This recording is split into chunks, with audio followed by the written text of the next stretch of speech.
বামেদের ডাকা ধর্মঘটের তীব্র বিরোধিতা করে বিজেপি শহর জুড়ে পিকেটিং করছে। পিকেটিংকারীদের বক্তব্য, বিজেপি সব সময় কর্মনাশা সর্বনাশা ধর্মঘটের বিরোধী। ত্রিপুরায় এখন উন্নয়নের জোয়ারের মাধ্যমে এক ত্রিপুরা শ্রেষ্ঠ ত্রিপুরা গঠন করার কাজ চলছে। বিরোধীরা মানুষকে বিভ্রান্ত করতে চাইছে, উন্নয়নের গতি স্তব্ধ করে দিতে চাইছে।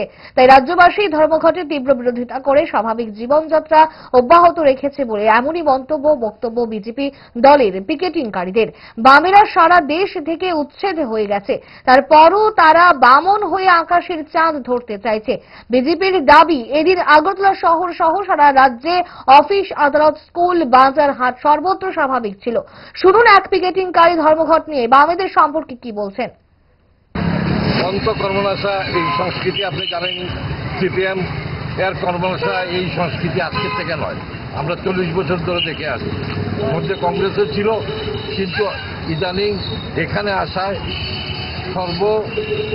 দেশব্যাপী যে ধর্মঘটের ওরা ডাক দিয়েছে, ওনাদের ক্ষমতা কি?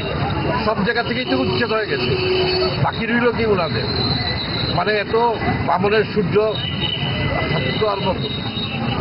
তো এই কর্মনাশা বন্ধ। আমরা চাই না যে কারোর কোনো ব্যাপার কোনো ব্যাটারে আমরা হস্তক্ষেপ করছি, কিন্তু কর্মের মাধ্যমে বন্ধ করে দেশের অগ্রগতি, আমাদের স্টেটের অগ্রগতি যাতে বন্ধ না হয়, এবং আমরা এক ত্রিপুরা শ্রেষ্ঠ ত্রিপুরা করার সম্পর্কে আমরা বলছি। এই চলার পথে যদি কোনো বাধা হয়, সে যত বড় বাধাই হোক আমরা অতিক্রম করবো, এতে আমরা পিছপা হব না।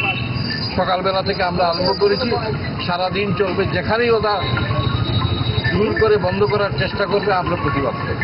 ভালো খাবার দেখে অম্বলের কথা মনে পড়ে, তার সমাধান 5 দশক ধরে গ্যাস, অম্বল ও পেটের সমস্যার একমাত্র সমাধান গ্যাস নয়।